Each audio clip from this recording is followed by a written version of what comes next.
the question, what is man's greatest invention? What would your answer be? There's a lot of options. Would it be fire? Because it gives us warmth, protection, and the ability to cook our meals. Or perhaps you would pick the wheel, because it's the driving force behind the beginnings of trade, commerce, and travel. While both of these are excellent choices, most of the time when we think about the greatest inventions of mankind, we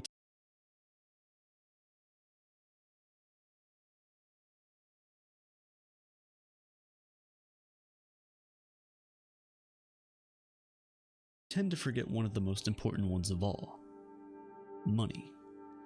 But unlike man's other great inventions, money is immaterial. Maybe that's why we don't often think of it in the same breath as some of the other great inventions. Things like fire and the wheel are tangible, but not money. Money is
merely an idea, an illusion whose value is non-existent, only determined by the importance we place on it. Or at least money as we know it today. However, the fact that money is an illusion does not in any way undermine its importance. Before we created money, we were forced to trade goods and services directly in what we refer to as the barter system, people exchanging goods and services for other goods and services in return.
Because there was no arbitrary value placed on these items, every single trade was determined by what each party was willing to give up for something that they wanted. It was kind of like a game. If I wanted some of your vegetables for dinner, but I only reared cattle, I would have to give you one of my animals in exchange for a bag of vegetables. If I wanted shoes to wear, but I only made tents, I would have had to give you an entire tent in exchange for a pair of shoes. And immediately you can already see one of the major problems with this system of trade. It's the asymmetry. As a tent maker, there's no way I wouldn't feel cheated having to exchange an entire living space for simple footwear.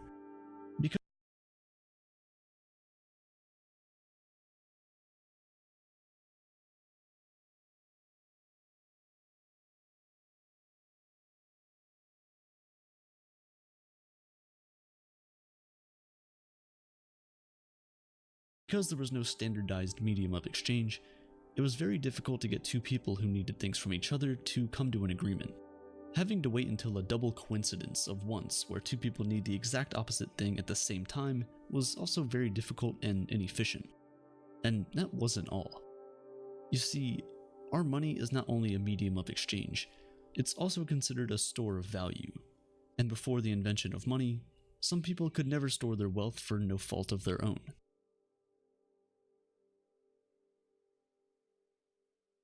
Think about the farmer who sells tomatoes and the man who makes tents. The man who makes tents can create an entire village of real estate and barter it out with anyone who needs a place to rest their head all year long, and he would probably cash out on that. But the farmer who sells tomatoes can only barter when tomatoes are in season.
And because tomatoes are perishable goods, you cannot keep them for a long period of time.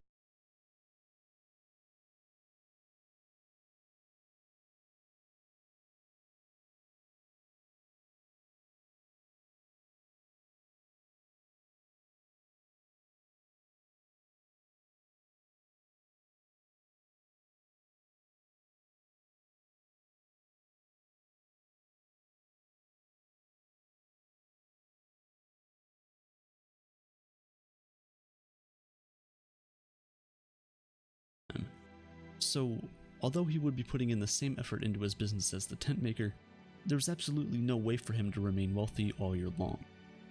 There's also the problem of having something that only very few people want. Nowadays, when starting a business, you're often told to find a niche, a small group of people who are very interested in what you have to offer. Before money was a thing, that advice would have you left with nothing worth bartering. The people who had the most were those who owned things that everyone wanted. Things like weapons, animal skin, and salt. But then since everyone knew that everyone wanted these things, they started buying them even if they didn't need them at the time, just so they could trade with them later. And so commodity money became a thing. People would exchange goods and services for the most common items, like salt or weapons, and just use that to trade for what they want from someone else. From salt and weapons to tiny collectibles like shells and beads, humanity had found a better way to trade and transact. Instead of exchanging goods and services for goods and services you may not need at the time, you can exchange your goods and services for arbitrary objects to act as placeholders of value, an IOU, or IOU. After that, you can use these placeholders to get goods and services you actually want from someone else. The idea was brilliant, So brilliant that the entire world slowly moved away from the barter system to the money trading system. But there was still one problem with this medium of exchange. You see, for money to be worth anything, it needs to be scarce. The more available something is, the lesser its implied value. That's basic economics.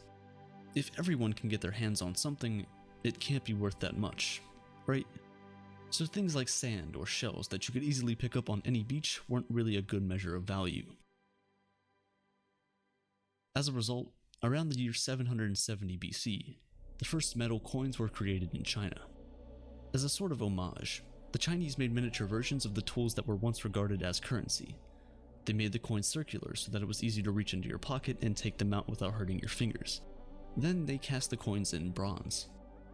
This was it. Money was finally worth something. You couldn't just go to a beach somewhere and pick up bronze. It was scarce. It had value. At this time, money wasn't yet an illusion. The value of a coin was determined by the value of the metal the coin was made out of. If you had a coin that was made from 1 gram of gold, it was worth 1 gram of gold. You could easily measure it and see for yourself that it is, in fact, 1 gram of gold. However, kings and rulers quickly discovered the power of money. They realized that the more of these tiny precious metals you had, the more power you could control. And so in 600 BC, Alyattes, king of Lydia, created the first official money mint. He created the coins using a mix of silver and gold, and stamped an image on the coin to act as denominations. Now people could easily tell the value of the piece of metal they were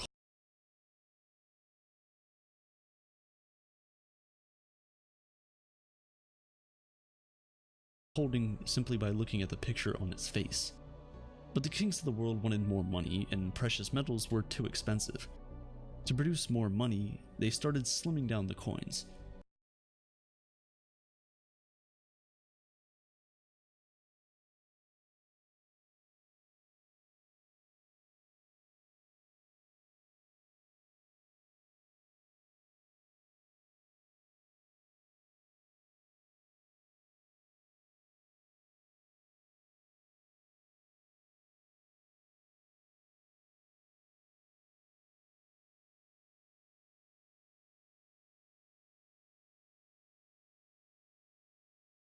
Then mixing the more expensive metals with cheaper metals. Soon, all the coins in circulation were worth less than what the image on their face said they were worth, and so the illusion of money was born. The value of the coin was no longer determined by the value of the metal. The value of the coin was now simply what the rulers in the bank said it was. So 1 British pound sterling represented 1 pound of sterling silver. However, when international trade became a thing, people realized that metal coins were too heavy to lug around, and so kings around the world started issuing IOU certificates for long-distance trading. Because these pieces of paper were stamped by the king, people trusted its value and believed that they could use it to get back whatever it was worth in coins, and that was true for the time being. As more of these IOU certificates flooded the market, people needed coins less and less, until finally, the paper was worth what we believed it was worth, even if we no longer exchanged it for physical pieces of gold and silver. From ancient kings to modern-day governments and central banks, money has remained an illusion, a mere representation whose value is determined by the importance people place on it. The most valuable banknote in circulation today is the 10,000 Singapore dollars note. Although not being produced anymore, this single piece of paper worth $7,345 US at the moment is still regarded as a legal tender. So you can still use it to buy things, valuable things like houses, cars, and even metals like gold. The banknote itself costs less than 20 cents to produce, but the illusion of the fiat currency system means it's as valuable as 120 grams of gold. Fiat is the fancy word we use to describe the modern-day illusion. It's a Latin word that translates to "let it be done." It's a decree by the government that, in the case of money, determines what its value is and enforces it as legal tender. The illusion of money is one that we never really think about, but just like the kings of old, the governments of today understand the power of money and, as always, want more of it. They know that the more of these pieces of paper you have, the more power you have. So what do? Well, they can simply create more pieces of paper out of thin air. Yes, if, for example, the United States government wanted $340 million for, I don't know, maybe another F-22 jet, they can simply print the money to do so. But there's one problem with this: inflation. The thing about money is that primarily, it needs to be a means of exchange to be considered valuable. So the amount of money in circulation needs to reflect the output of the goods and services that are being produced. When more money is printed than there are goods and services, all other things being equal, the prices of these goods and services increase and the value of the money itself drops. This is why many economists, and even everyday people like you and me, are worried about the current global reserve currency, the United States dollar. 2020 was a terrible year for the entire world. In the wake of the pandemic, most economies had to be shut down.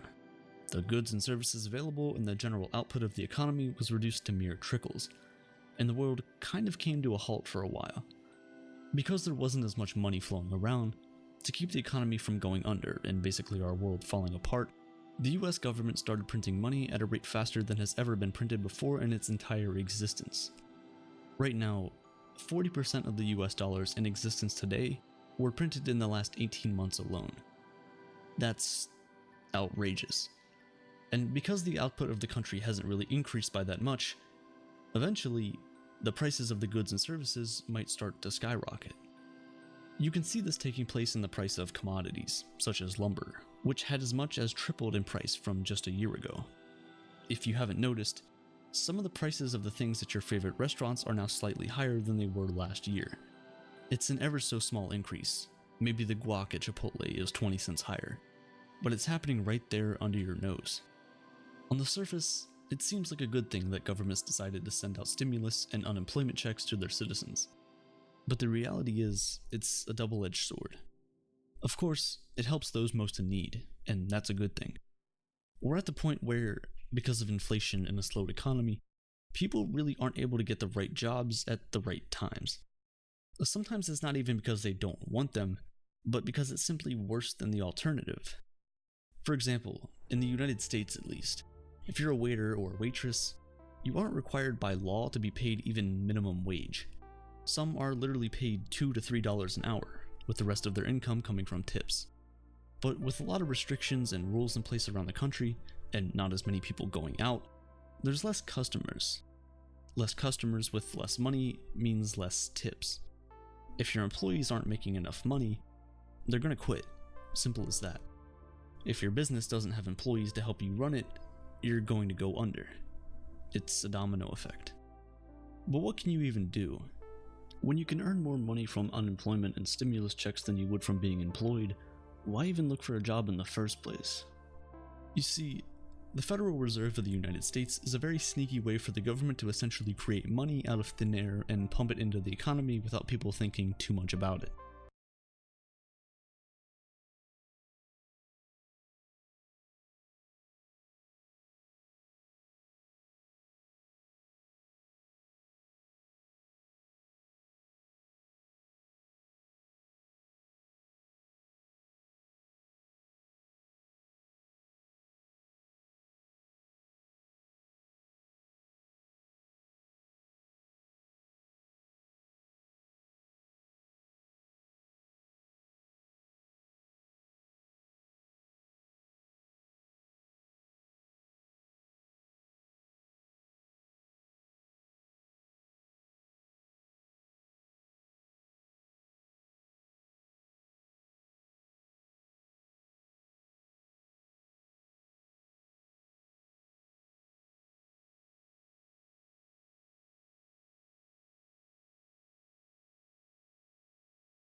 Before 2020, the United States was $29 trillion in debt.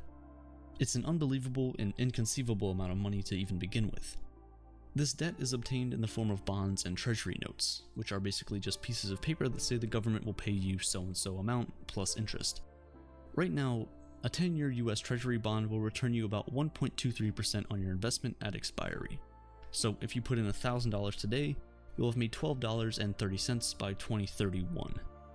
That sounds terrible already, but to add icing onto the cake, it doesn't even keep up with inflation, which is targeted to stay around 2% a year. It's a lot higher than that, but that's for another time.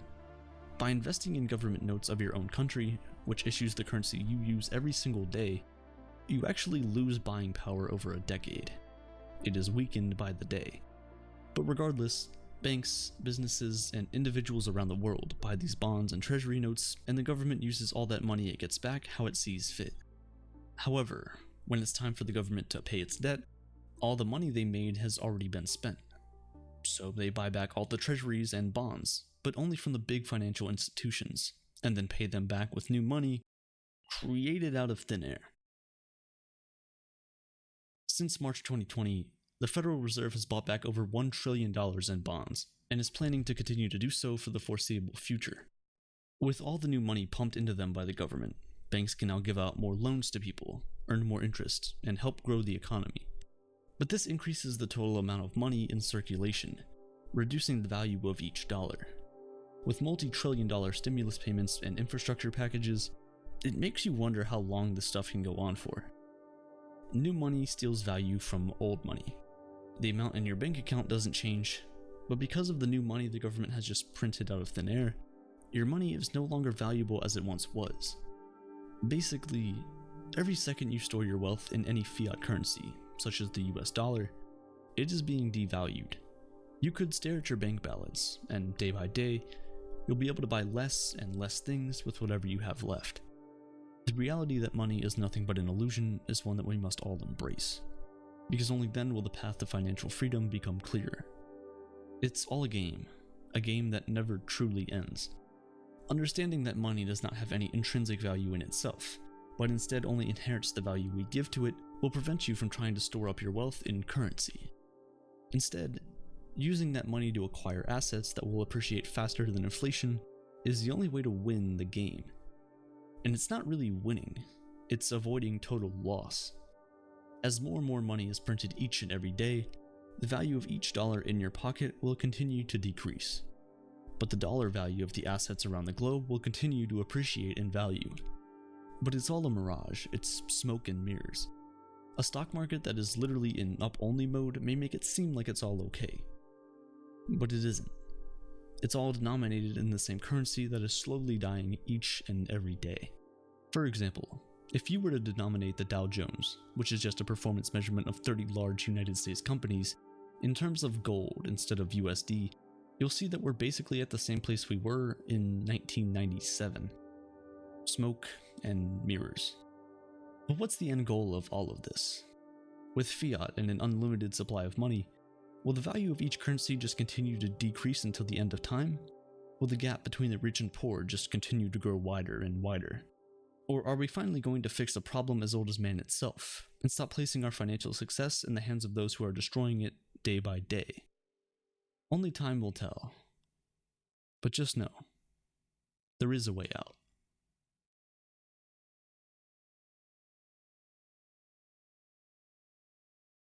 This video was